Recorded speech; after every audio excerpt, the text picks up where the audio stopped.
Hello, and welcome back to Scarlet Curiosity. In the last episode, we went to the Forest of Magic to see if there was a bat there, but there was no bat, there was a bug, so we fought a bug. And in this episode, we're gonna go to the Genbu Ravine to find the monster whose name I can't remember. So the lair of the legendary python is somewhere around here, is it? The folklore surrounding it seems surprisingly credible. So maybe it's really out there.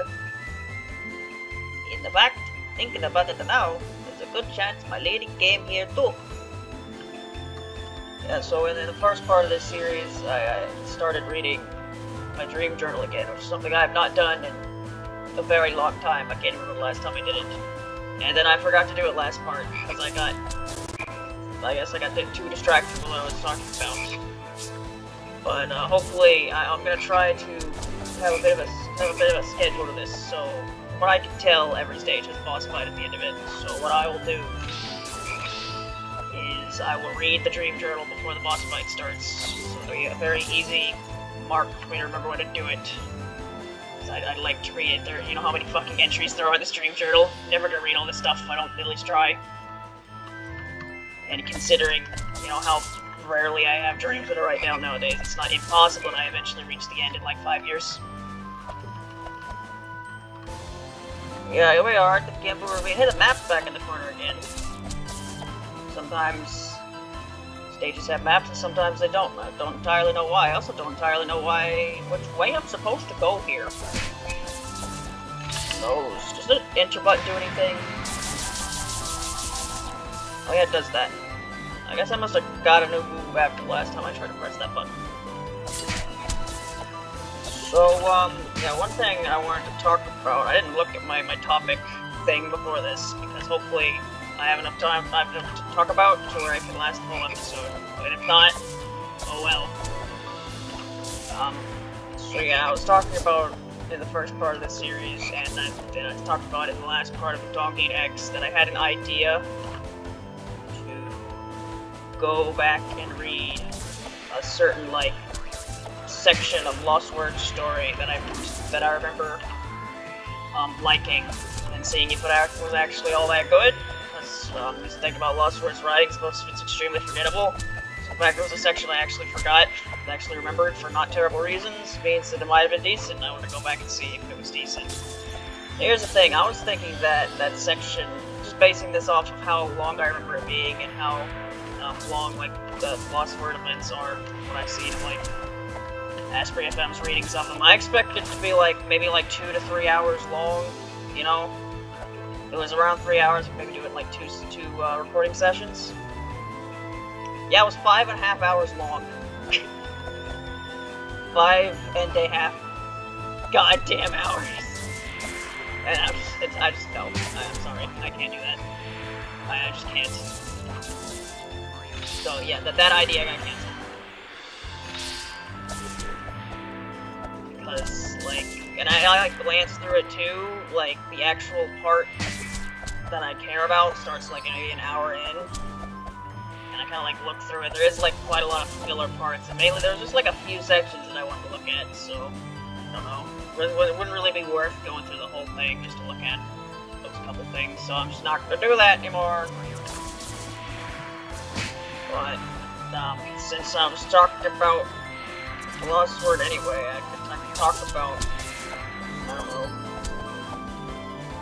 I could talk about Lost Word. Before that, I could talk about, just gacha games in general. I haven't played very many of those. The first one I played was, Fire Emblem Heroes. I played that game because I like Fire Emblem, and I thought I'd give it a try out, so I did. Got that game. I played it for a bit. I played to however much the story had progressed that far, which wasn't that far from what I remember, because I don't think I got the game too terribly long after it came out, maybe a couple months or so. So I played to the end of the story, and then I played all the paralogs or whatever, and then after that I just kind of stopped, and I eventually deleted it because I just didn't want to wait to actually have more content to do.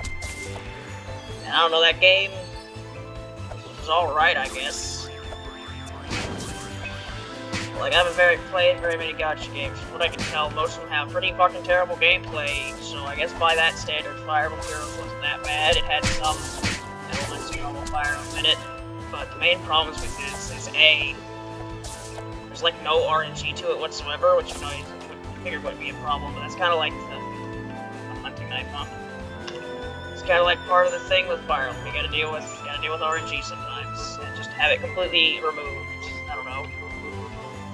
May have been a good thing, may have been not. Plus 23 attack, but minus critical rate, critical power, and item drop rate. That's probably better, honestly. Now, this is Luna's theme, by the way. It's quite weird to have Luna's theme when we already fought Luna, but okay, this is Luna's theme. Yeah, the main thing that was, like, kept Fire Emblem Heroes from being, like, really fun was how small, like, the maps were. It's, like, really small. Like, usually Fire Emblem maps are really big, takes you a while to, like, plan things out, go through a whole chapter, make sure you don't lose anyone. Fire Emblem Heroes is just, like, here's a small map, you'll be done with it in 5 minutes. And I didn't really care for it. But it was, like, it was good enough to keep me invested. Serial killer maid, huh?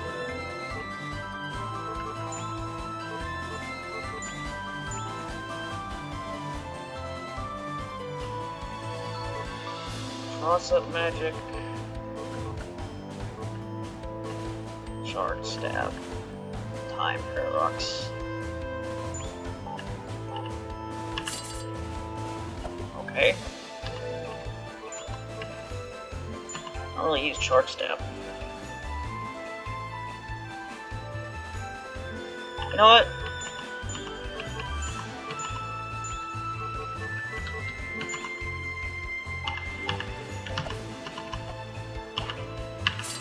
There we go. That should be better. So yeah, that was my experience with Fire Emblem Heroes, one of 2 gacha games I've ever played. And, yeah, I didn't spend a fucking penny on that game. Because, you know, I was able to get units that were decent enough to finish the game on normal mode. I'm pretty sure that game had difficulties. And then I didn't play any other gacha games for a while, and then that one came out. That one. Lost Word. That came out. Lost Word is a game, I guess. I'll be honest, I've never really liked the gameplay of Lost Word. I just kind of find it kind of mind-numbing, because either you just brute force it, or you get to challenges so hard that you give up and don't bother trying. And those are like the 2 extremes. And I just never really cared about what was going on gameplay-wise anyway. But I played it for a while because they slapped Touhou on it. And I guess that was enough for me for a while. So I played that for probably like at least, was it 2 years? Did I get up to 2 years before giving up? I don't remember. But like, I played it for a while, and I actually like read the story for most of it. Because they had those, like, you had the main story, right? And then you had the sub-stories, and then you had like the Ifu stuff. You know, I talked about how I don't care about. I died, by the way. I need to pay attention. That didn't actually take me that far back, I think. Surprisingly nice, forgiving continue system here, isn't it?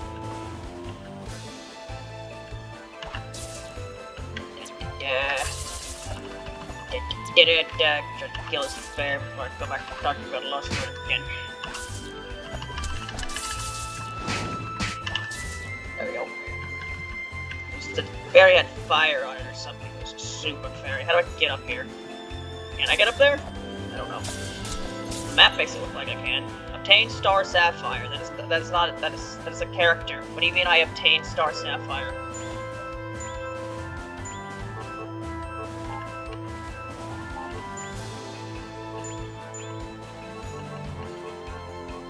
Okay, this is just better, by the way. Yep, that's Star Sapphire. What do you mean I have Star Sapphire?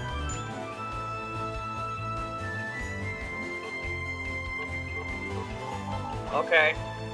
It's not the real Star Sapphire, it's just a Star Sapphire, I guess. Yeah, I used to, like, when I played Lost Word, I read through all the stuff, which is why, like, you know, me remembering that specific part of the story is a thing, because most of what I read for Lost World I don't fucking remember, because it wasn't very memorable. It's the thing about Lost World's writing is most of the time it's forgettable. It's occasionally funny, I guess, and then when it's memorable, it's usually not memorable for the right reasons. But, like, I remember the first time I stopped reading stuff was when I got, it was like the Hifu stuff. I think, yeah, the first Hifu section, which actually was Hifu, because it was Rinko Maribel, which is what Hifu is. And then Hifu, instead they changed the definition for Hifu. I don't actually know what the word Hifu means, so they changed what Hifu was from Rinko and Maribel stuff to just whatever the fuck they wanted, because then it went to, like, you were, like, on the moon, and the moon people really care about those guys. Yep, they were fighting, like, kaijus, which were really just, like, the normal Touhou characters, except they didn't talk. So that was a thing. Anyway, I got, like, maybe halfway through that before I went, I can't fucking take this anymore, and just started skipping through all the dialogue. And basically after that, I didn't read, like, any of the Hifu stuff, but, you know, I continued to read, like, the main story up into a point. I read, like, through all the intro. There was that intro one. I don't remember anything about it. It was the one before the Scarlet Tower. I think he went to the moon or something and then turned into a beach. I don't remember. And then there was the Scarlet Tower one. There was that one. That one was weird because it was supposed to take place, like, hundreds of years in the future, but Sakuya was still alive, which means in that continuity, Sakuya can use her time powers to not age. Kind of takes away some of the emotional impact from that one scene in 8 where Sakuya was like, I will be with you, Rebellion, until I die. That was nice, but apparently Lost Words just like, lol, no, she can use time powers to live forever. Anyway, it's not important. That was the Scarlet Tower one, when Marissa became yokai, and that thing that's never going to actually happen. And then she became ultra powerful witch, and that caused things to happen that I don't remember. That was that story. And then you had the Hakigokuro Arena, that was the second one, right? And that one was about Jetstream Yomu, which is what Yomu is in that, because she has flaming red swords. So if normal Yomu is Raiden, then Jetstream Yomu is Lost World Yomu. Anyway, there's that character. He also had Shion, Small Yuyuko, they were there as well. And things happened, and I don't remember most of it, except for the part that I said I remembered that I liked, which was like the third chapter out of like 4 or something. It was also by far the longest one, it was 5.5 hours. And yeah, stuff happened, lots of stuff happened there. Don't remember most of it. Most of it I remember being pretty boring. It was like tournament stuff, and then there were fairies. Oh, okay, I think one thing I liked about that part is there was like, they took fighters from like different worlds, and they took fighters from a world where the fairies were the strongest character, and they also fought by punching people. So you had like Shirno and Lily White, they showed up and started punching people. I think that's what happened, I don't remember.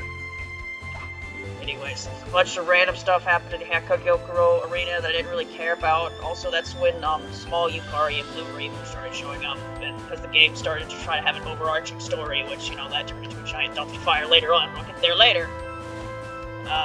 Yep, and then Okina showed up, I think. Okina was there. Dancers were there, and I think, yeah, there was a whole thing about eventually trying to get into the door to Gensokyo, and then eventually Okina let you go into Gensokyo, and then you had that 5.5 hour section that I was talking about. Well, actually, I think that was part of this. It was maybe like a 3 hour section, I don't know. You go down to Gensokyo, and a lot of things happened. Did I go backwards? I think I went backwards. I did, in fact, go backwards. So many things happened. Then there was this one scene that I remember because it's the best scene of the entire game, where it talks about Jetstream Yomu's backstory. So spoilers for this, I guess. From what I remember, basically Jetstream Yomu, she had to like kill Yuyuko, I think, or something. So her solution to not have to kill Yuyuko was she like went back in time or something, and basically she went back to like the beginning of time and lived a fucking really long time. Eventually she met Yuyuko, and then she worked for Yuyuko again, and then the Hakagokuro Arena is somehow supposed to make it to where Yuyuko doesn't have to die or something, I don't remember. That was that. That was the best scene of the game, because A, it actually tried to give a character a backstory, which Like, I haven't played this game in a long time, so maybe it's actually tried to do that since, but it never tried to do that beforehand. Like, what was Red Marissa's backstory? I don't remember. But yeah, just from what I've seen, fucking Lost Sword Yomu was Lost Sword's best character by far, because it's the only one they tried to do anything for, back when I actually played the game. They also had this one song that played in Jetstream Yomu's backstory. It's like a... I don't remember what it's called. It's kind of like an arrangement of, Retrospective Kyoto, but also not really, because it's also kind of like its own song, but it's really good. I don't remember the name of it. Maybe if I go back and watch, maybe when I go back and watch this, I'll know to put it in the description. Anyway, there's a boss about to show up here. Or not. This is just a cave. Okay. Never mind then. So, yeah, the backstory with Jetstream Yomu happens, and the plot continues, and then for some reason, in order to do something with Yuyuko that solves the problems that I can't remember, and solve the tree and stuff, you have to, like, go inside Yuyuko to, like, purify her or something, so you and Jetstream Yomu go do that. And then Wriggle shows up, but Wriggle is, like, it's not really Wriggle, it's like a bug that exists inside Yuyuko or something, and it's just Wriggle, because why the fuck not?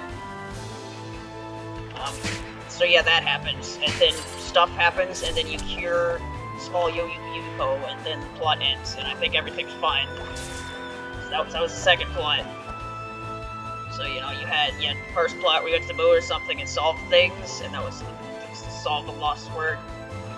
Oh yeah, I completely forgot, yeah, before I stopped reading the Hifu stuff, because I stopped caring, there was like this one section where, like, instead of using magic, in Sophos, they use, like, futuristic guns or something, and Yomu used, like, laser swords or something. I think I had that Yomu, and she made a Star Wars reference, and I chuckled. Because she had laser swords. Not important. Yeah, and I remember that one because I actually remember, because the whole gimmick about Lost Word's story is that, you know, it's a lost word, and because people don't know the world is different, because the word doesn't exist in the world, right? And I remember in the futuristic laser guns lightsaber world, the lost word was magic. That was the thing, there was no magic, but then they remembered magic because the plot allowed Reimu to remember the word magic. That was that, yep. And, I don't remember what the lost word was for the first two chapters, but I remember the Hakkyokyo Arena, the lost words were the names of Yomu's fucking swords. Yep. Anyway, that was the second part. So, you know, it's not just so far 3, you know, relatively self-contained stories. And then the next part happens when things get juicy, I guess. I think? I don't really remember. But before I get to that, you know, you have the Hifu stuff, you have the main story, and you have the side stories. One thing that always confused me was how the side stories, like, related to the main story, because the main story, like, it starts with you, main character, who's a 12-year-old, who's like a 12-year-old girl for some reason. You know, you name whoever you want to. I named her Mary Sue, because, well, funny. I knew what this character was going to be written in on the brain. Yeah, it starts with her being brought to Gensokyo, and then you start the first incident. And as the story goes, you know, you slowly meet all the characters, you know, get introduced to them and stuff. But the thing about that is that, while the main story was being made, they'd release sub-stories. And the sub-stories, I was always confused, because in every single sub-story, every single character in the entirety of Gensokyo already knows who you are. Not only do they know who you are, they know you enough to, like, seem to all like you. And it's really weird, because you do an event where, like, everyone knows who you are, and you go back to the main story, and you be like, this is Sakuya. Hello, my name is Sakuya. And I bring up Sakuya, because I think I may be remembering this, but I think the main character has, like, a weird crush thing going on for Sakuya. It's kind of weird. But yeah, apparently, and I only know this from, like a single message I saw in a chat once, but apparently they revealed recently that every single sub-story takes place in its own alternate universe, except for, like, the ones that are sequels to previous ones. So I guess that's how that works. But I guess speaking of that, I had a conspiracy theory when I was playing through Lost Word with a big plot twist for the main character, right? I figured this, I based this solely on the fact that I thought that the character you played as was also the same character you played as the Hibu stuff, and that character was alive during Maribel Renko stuff. So my big red conspiracy theory is obviously wrong, that the character you play as is actually a younger version of Yumemi. And then I bring that up because I think the hyperspace vessel thing actually showed up in a later chapter, if I remember correctly, but I stopped like playing before it actually was elaborated on further, because after the Hakigokuro arena arc, you go back to Gisopo for a bit, and then I don't exactly remember all that much that happens, but oh yes, there was also like bonus chapters that happened like after the main story, and I don't remember any of those at all except for the one from the first chapter we went to the moon. So that one, like, Junko showed up for some reason, and then there was a small Junko, and then there was a blonde race, and this was a thing Lost World did for a while, because, you know, there aren't enough Touhous that are blonde. Let's take the Touhous that aren't blonde and let's make ults of them that are also blonde. So there was like blonde Racing, there was a blonde Misty at some point, I think, that came out after I was playing the game. So this is the boss. It's raining. It's still not the button. Wow, this is a long level, isn't it?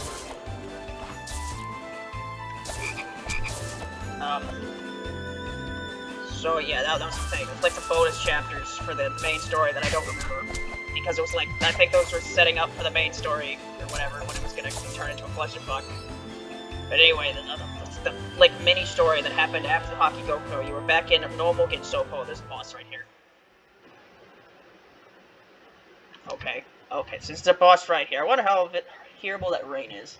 I will now bring out Dream Journal. And read. Look at that fucking face on Star Sapphire. Look at it. Up the microphone. Alright, so I'm with some people, and one guy, he comes up with an idea to fake being sick in order to visit the Queen of England. This was Britain when the Queen of England was not dead. In order to get to her, we have to go through the State Propaganda Ride, which was an indoor Waluigi-themed roller coaster that goes to where the Queen lives. Okay, the ride starts normally, but later it changes to where we have to literally hang onto the bars of the coaster or else we would fall. It doesn't sound very safe. We make it to the top and walk out of the box in the middle of the room that we landed in. There, to greet us, is Professor Egad and some toads. Yeah, Professor Egad, that guy. And one of these toads is a secret agent that was able to get a super secret book. And then he gave us the book. Great. That's so cool. The State Propaganda Machine. That was a Waluigi ride. Yep, I slightly remember that just because of how fucking absurd it is. Anyway, it's a game. This is a game, right? Hey, you! You're the maid of the Scarlet Devil Mansion. You haven't seen a strange seal around here, have you? Any signs of my lady, for that matter? I don't know what you're talking about. Is that so? Let's see if a good old-fashioned beating loosens your tongue. Then. So, since there was no map, I'm guessing this is a mid-boss and not the actual boss. Which makes sense, I guess. I think Luna was like a mid-boss, even though that was like a whole level. That's a rough one. Ish. I don't know how many times I can use that.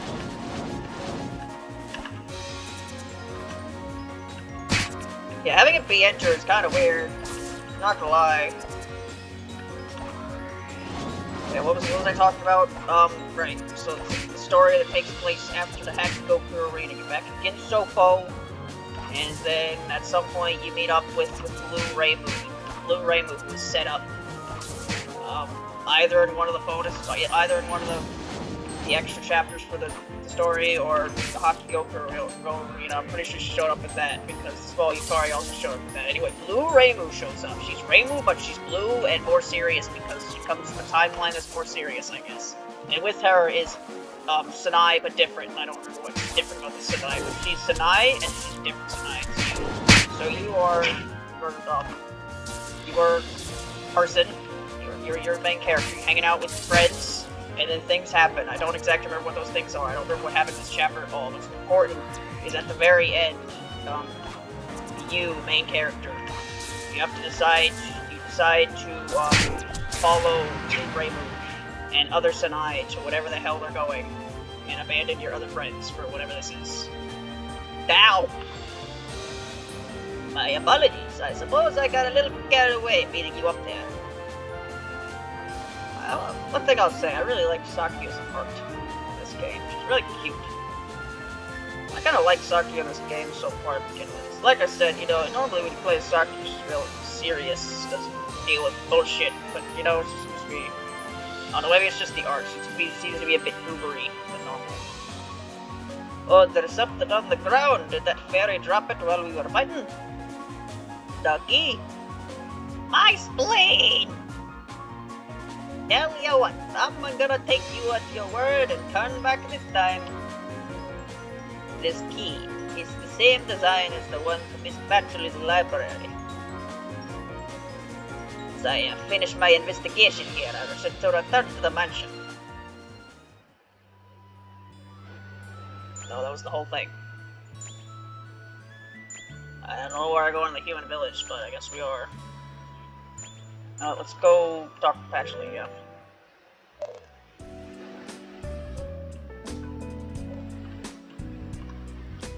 Have you found Remy yet? How about the monster? Any signs of Ada? Would you like to record your adventure? Would you like to let me... I didn't answer a question. No. Like a head shorter than Sakuya here. Anyway, I guess that's that. That was a little less than 30 minutes. It's a bit shorter. But, you know, the level just ended, and I don't want to start a whole nother one. So I guess next episode, I'll continue to talk about Lost Word, then I'll probably look at the ideas book, because I don't think that conversation is going to last for another 10 minutes more. So next time we're going to go to the village. See you then, bye.